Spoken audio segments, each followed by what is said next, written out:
Perception then is an impression of an object obtained by the use of senses. Y'all I got to work before we shout. We're going to work a little bit this morning. Perception is an impression of an object obtained by the use of senses. Perception is sensual and not spiritual. Tommy, here's what I'm saying.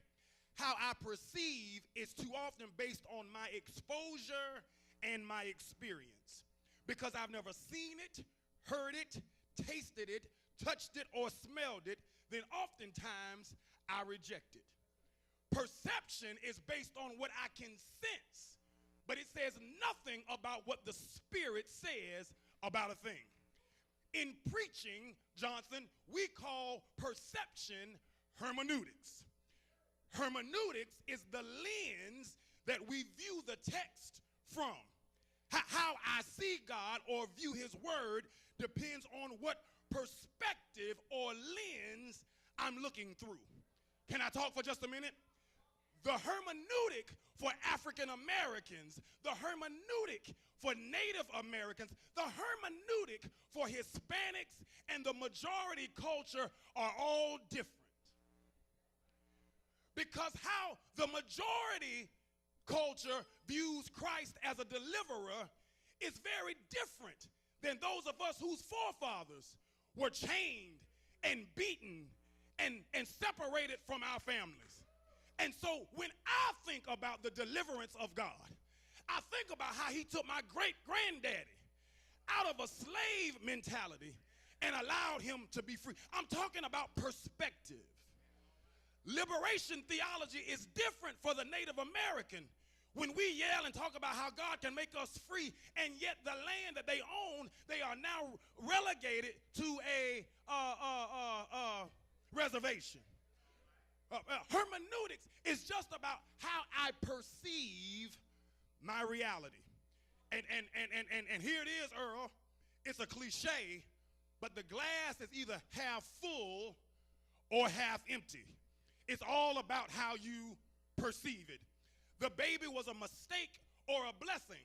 It's just about how you perceive it. The sickness almost killed you, or it taught you that God is a healer. It's all about how you perceive it. Macedonia is a small country church in Heathville, Virginia, or it's a big contributor to the kingdom. It's all about how you perceive it. The Red Sea is too deep to cross, or it's an opportunity for God to show himself mighty. It's all how you perceive it. Goliath is a king too big to be defeated, or he's just an uncircumcised Philistine. It's all about how you perceive it. Who am I talking to in the house today? It's not your fault about how you've been viewing things, but you're around a bunch of toxic, down-talking, never been anywhere, never done anything folk. It's not your fault that you don't know your worth, but it's because the circle of people that you allow to deposit into the portals of your soul, like your eyes and your ears, have corrupted you from knowing that my God shall supply all of my needs according to his riches and glory. It's not your fault, but your perception is based on what they told you about yourself. They told you were never going to be anything. They told you you'd be just like your daddy. They told you your mama wasn't no good. It's not your fault, but I stopped by to tell you that perception is not always reality. Just because it looks that way doesn't mean it really is. Am I talking in this place? Somebody say glory. Let me go to the text. By the time we pick up the text, we are in, Brother Brooks, the Holy Week. It is the time when Jesus and the disciples have come to the city of Jerusalem for Passover. They've come, oh boy, Pam, I wish I could talk for a minute. They come to recognize a tradition that even though they're in Roman captivity, they've not allowed their persecutors to take their history. And can I talk to some folk in this place who have allowed society to take away your traditions? We've allowed other people to tell us what our names should be. We've allowed other people to tell us how we should raise our children. We've allowed other people to tell us where we should wear our pants instead of on our hind parts around our knees. But these Jews have held on to their traditions.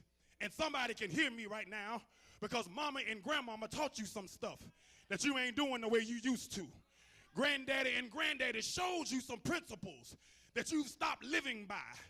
Don't let society tell you how to raise your children, how to love your wife, how to treat your man. I know y'all like Oprah, but Oprah ain't gonna tell me what happened in my house. As for me and my house, we shall.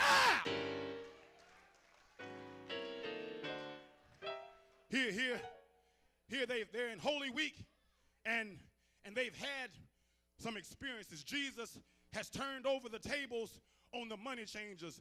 The alabaster box has been broken and the body has been prepared. They've had an upper room experience for the Last Supper. God, I feel like talking in here. And at the supper, boy, Sister Barnes, at the supper, Jesus sits at the table with the 12 that have walked with him and talked with him and seen him. And in the midst of dinner, he says, one of you shall be the one that shall betray me. What do when you sit at your dinner table knowing there's someone plotting your demise? They're dipping out of the same cup. I hope y'all ain't in no hurry because I got to talk today. They're dipping out of the same cup. It's a broth of figs and grapes, and they dip in the concoction.